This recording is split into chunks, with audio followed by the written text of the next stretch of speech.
In question number 1, we're given the information that triangle ABC, let me highlight that triangle, is congruent to triangle DCB. I'm going to highlight that triangle as well. Since they're congruent, all of their corresponding sides and angles are also congruent. That's CPCTC because the triangles themselves are congruent. So I'm going to look through the answer choices and I'm going to look for which one correctly names corresponding parts, either corresponding sides or corresponding angles of the two triangles. So AC is this long side of the blue triangle, and that corresponds to DB, the long side of the purple triangle. But that's not what it says here, so goodbye to that choice. Answer choice 2. CD corresponds to BA, but that's not what it says here. Angle CDE, that's this angle right here, is congruent to angle BAD. Those don't correspond. This angle's inside the purple triangle, but this one's larger than the blue triangle. And that leaves us with answer choice number 4. Angle CDB is the same angle as angle CDE. They just have different names, but it's the same angle. And BAC is the corresponding angle in the blue triangle. So that's all good to go. For number 2, remember that the names of triangles are often named for their corresponding sides with their corresponding parts in order. So for example, angle A, the first letter would correspond to angle D, the first letter. Side BC, the second and third letters, would correspond to EF, the second and third letters. So ACB, DFE, those correspond. CBA, DEF, those correspond. They're both over here on the two triangles. AC, first and third letter, should correspond to DF, not DE. So this one's not correct. This should be corresponds to DF. And CB, FE, second and third, that's good to go. Moving along. In A, we have SSA, SSA, or if you go the other direction, ASS, which is invalid. So the answer is A. SSA or ASS is not a valid way of proving triangles congruent to each other. B is angle side angle, the sides directly in between the two angles. C is AAS. We have two congruent pairs of angles followed by a side. And here we have HL. We have right triangles, congruent hypotenuse, and a congruent pair of legs. Moving along over here, draw your triangles so that way you can test out the information and you can see which answer choice is correct. So we have triangle ABC and triangle A prime, B prime, C prime. I'm going to test out answer choice number 1, that these are congruent, that these are congruent, and that these angles are congruent. And that is SSA, or if we go the other way, ASS. That doesn't work. That's not a valid way of proving triangles congruent. Number 2, AB, congruent to A prime, B prime. Angle A, congruent to angle A prime. And angle C, congruent to angle C prime. Angle side. That is a valid method. If you try out answer choice 3, that's angle, not valid. There's no side information. And if you try out answer choice 4, it should be another SSA or ASS if you go the other way. Over here in the next one, we have AB parallel to CD. Oops.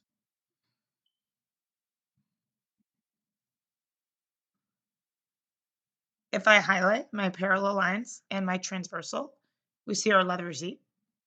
In the corners of the letter Z are congruent alternate interior angles. We're also told from the givens that angle ABC is congruent to angle CDA. And we have a shared side between the two triangles, AC, so it's congruent to itself by reflexive property. So what we have here is angle side. Moving along, Kelly is given that angle A is congruent to angle EDF and has already proven that AB, that is the full side of this triangle, is congruent to DE. That is the full side of this triangle. We need to test out the answer choices, and we need to see which information will not prove the triangle's congruent. So in answer choice number 1, we have AC and DF. That is side angle side. That works. So that's not the answer choice that we are looking for. Answer choice number 2, BC, congruent to EF. Well, that's not side angle side. The angle isn't directly in between the two sides. That's SSA, or if you read it the other way, ASS, which is not valid. So that is the answer choice we're looking for. You can try out the other two, and they should be the methods that they say they are, and they should be valid. Answer choice number 2 is SSA or ASS. It is not SAS. Okay. Number 7, we're told that AN is congruent to SC. I also know that we have congruent vertical angles. Vertical angles are always congruent. With this information, we're seeing what else will be enough to prove the triangle's congruent by AAS, specifically by AAS. Let's try out the answer choices. Answer choice 1, AS and NC bisect each other.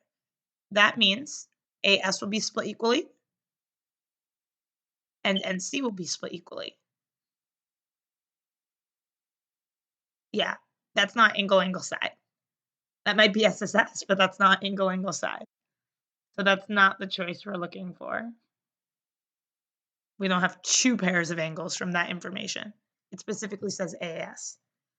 2, K is the midpoint of NC. That means it's splitting NC in half.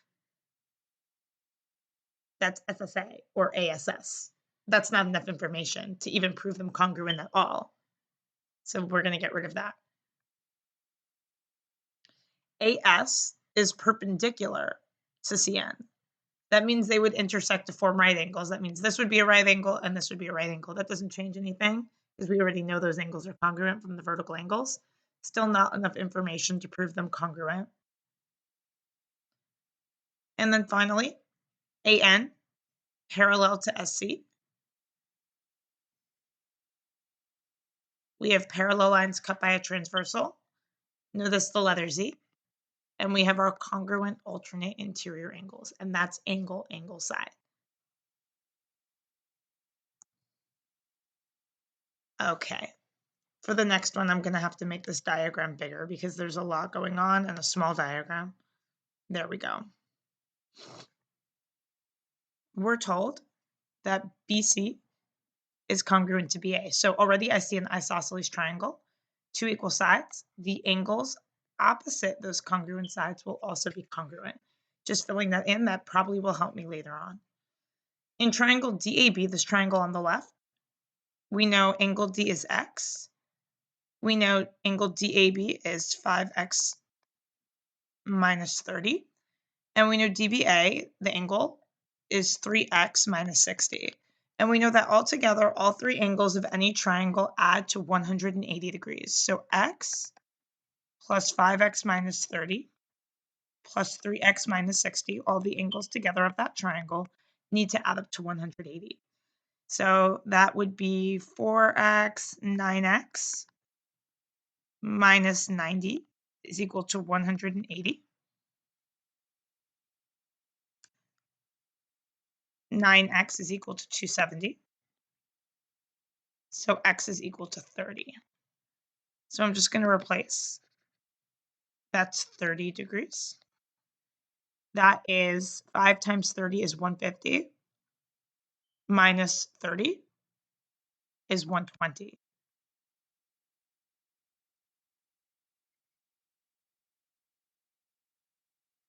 And here we have 3 times 30, that's 90.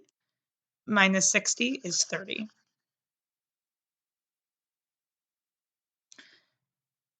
Now I can find the angle next to the 120 degree angle because they're supplementary. They form a linear pair.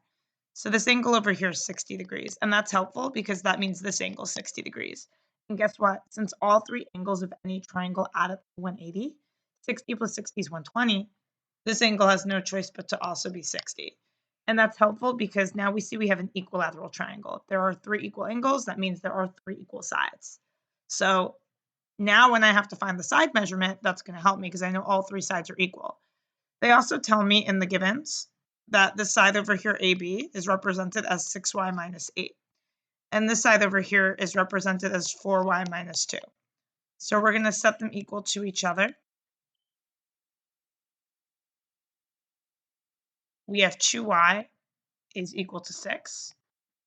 Y is equal to 3. Now let me plug in. 6 times 3 is 18, minus 8 is 10.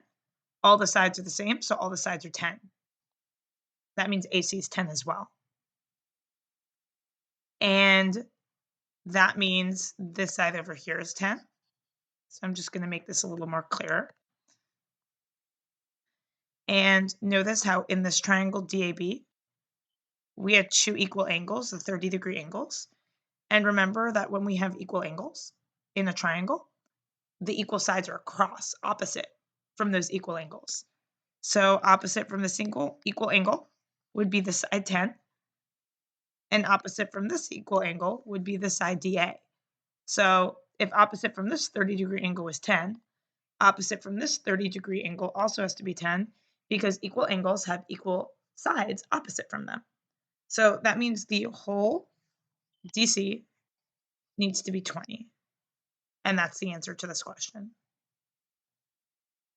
Okay, moving along over here to number 9.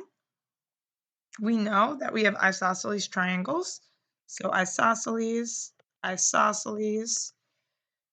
Remember, in an isosceles triangle, the equal angles are opposite the equal sides. So opposite from this equal side is the 50. Opposite from this equal side should also be 50. Just going to make that a little bit neater now. Let me erase that. Okay, and that also means 50 plus 50 is 100. That means this has to be 80. Okay, moving on down here. Once again, 2 equal sides. That means the angles opposite have to be equal. So that means this angle and this angle have to be equal to each other. We just need to find what those angles are. All 3 angles of any triangle add to 180. So I'm going to do 180 minus 55.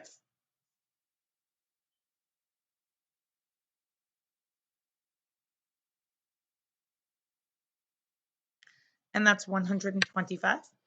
And since these angles are equal, I'm going to divide that by 2. And I got 62.5. I'm looking for this angle, angle CBD. So I just need to add the 2 pieces together. I have 50 plus 62.5.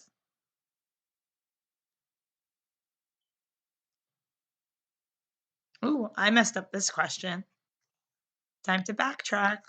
So I didn't read the given information correctly. My bad. So it's super important to read the question and not assume from the diagram.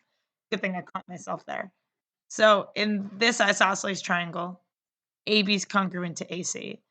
So these are actually the congruent angles opposite from the congruent sides. So this is a 50-degree angle. 180 minus 50 is 130.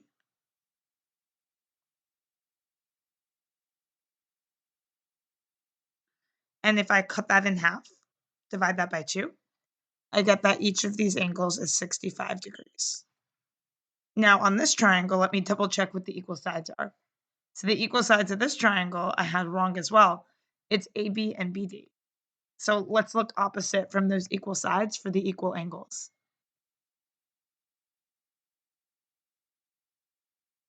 So these are our 2 equal angles. Opposite from the equal sides, across from this one, across from this one. So this one's also 55 degrees.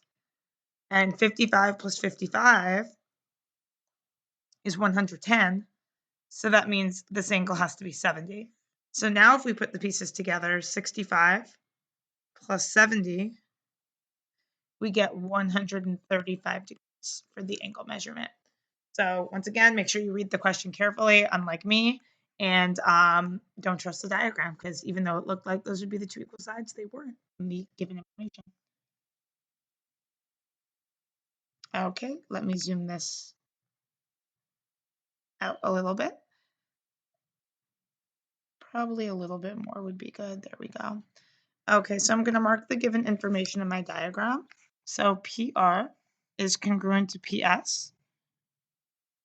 RQ is congruent to QS. And we know angle SRQ is congruent to angle RSQ. What we need to prove is that angle PRS is congruent to angle PSR. First off, what I'm noticing, oops,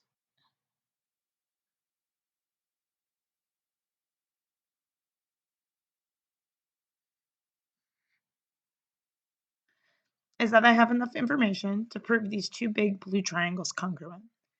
I have 1, 2, 3 pairs of congruent corresponding sides. So they're congruent by SSS. And once I know that they're congruent by SSS, I can say that this whole angle is congruent to this whole angle by CPCTC because angle R is an angle in this blue triangle and angle S is the corresponding angle in this blue triangle that we already know are congruent by SSS. So then, with the subtraction postulate, what we can say is the whole angle minus the purple piece gives us the piece that we need. The whole minus the purple piece gives us the piece that we need. And then we achieve our goal. Let's just fill in our proof. We had QP congruent to QP. You can also call it PQ, it doesn't matter. We had SSS, PRQ, that was by CTC. That was the yellow angles, the big yellow angles after we proved the triangle's congruent. Which given is missing? Let's see. This one.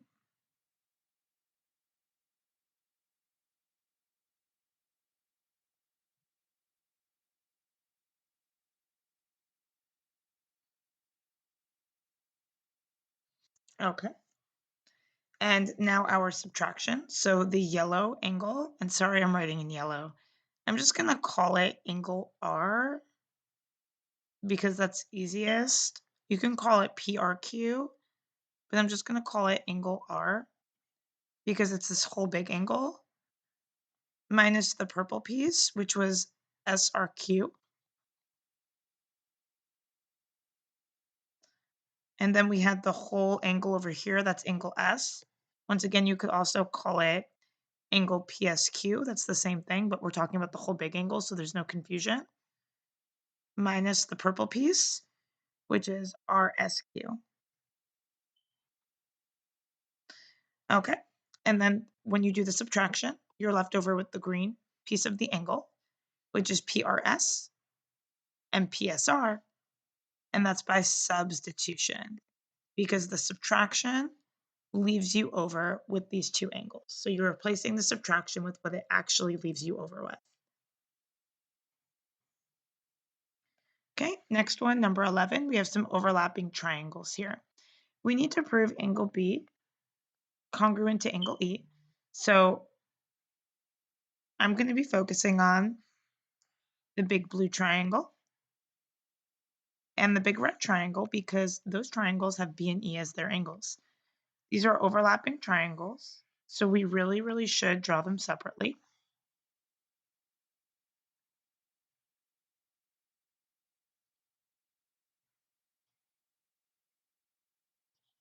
Okay, and now I'm going to mark my givens. DG is congruent to CG. Oh, look, this triangle in the middle here is an isosceles triangle. So not only does it have two equal sides, but it's got two equal angles opposite from those congruent sides. And that's this angle over here and this angle's over here. I'm going to have to put that in my proof, so I'm going to remember that. That's why it's marked in the diagram. AD let me get a different color, is congruent to FC. AD is not the full side of this triangle. The full side's AC. FC is not the full side of this triangle. FD is the full side. So luckily I have the shared piece DC, and I can use addition to put the pieces together and make the whole sides. So I'm going to use addition to get information about these sides. When I write up the proof, I'll have to actually write up my addition. And finally, from our givens, we have that BC is congruent to ED. That's hard to mark in the original diagram, so I'll mark it in the separated one, BC and ED. And we see here now that we're going to have side angle side when we write up our proof. And then once we prove the triangle is congruent by side angle side, it's one more step of our proof to use CPCTC to show that angle B is congruent to angle E. So I'm going to take a second and I'm going to just write the proof up. I'm going to pause the video. Okay, here is the full written up proof.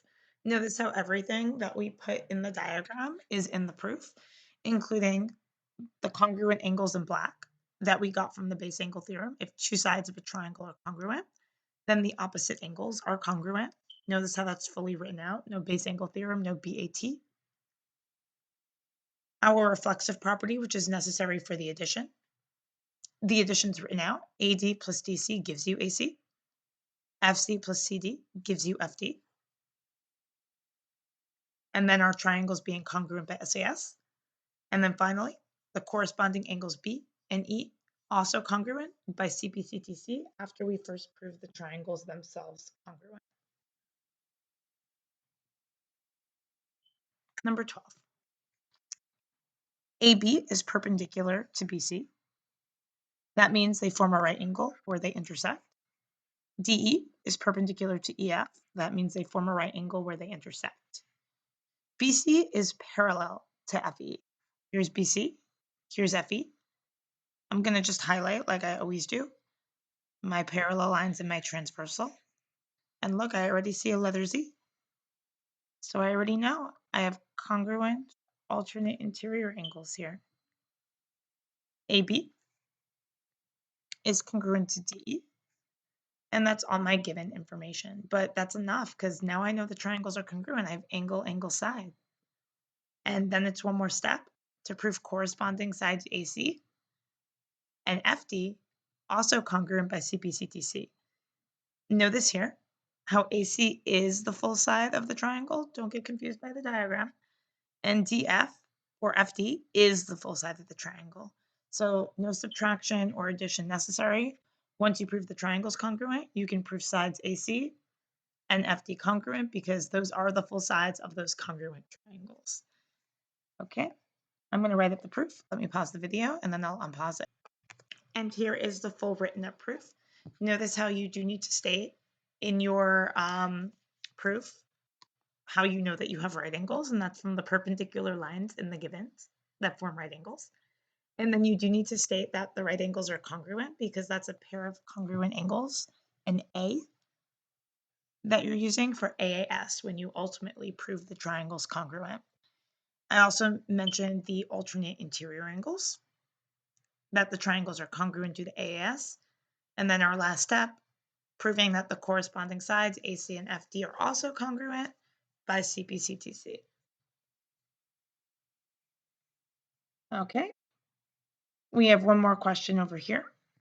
We are going to prove that we have a right triangle. So you can find the lanes using the distance formula and plug them into the Pythagorean theorem and see if the Pythagorean theorem works. But that's a lot of work. And when we get to our next unit on quadrilaterals, this other method using slope formula is going to be a lot more useful. And you'll see why when we get to next unit. We're going to be using this a lot to show that we have right angles. We're going to use slope formula, and we're going to show that we have opposite reciprocal slopes. And if we have opposite reciprocal slopes, that means perpendicular lines. That means they form a right angle. That means we have a right triangle. So first, let me just graph the triangle so you can see the triangle itself.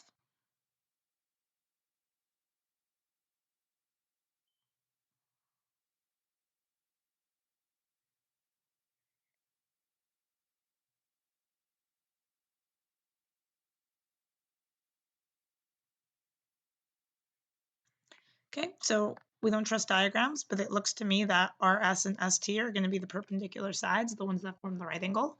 So I'm going to start with the slopes of those two sides, and I'm going to see if I actually need to do RT. If I get an opposite circle, then I don't have to do. And guys, something to keep in mind, the proof statement's always true. You're not going to find that it's not the right triangle. If they're telling you to prove it, it's true. So we're going to find the slope of RS. So that's y2 minus y1 over x2 minus x1. So y2 minus y1 over x2 minus x1.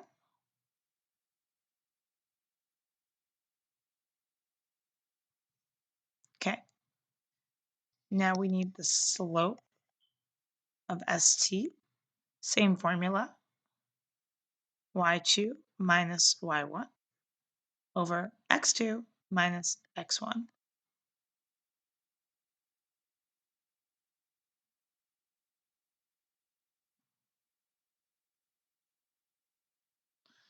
And I'll just put this over 1 so you can see it more clearly. Notice how they do have opposite reciprocal slopes. Since RS and ST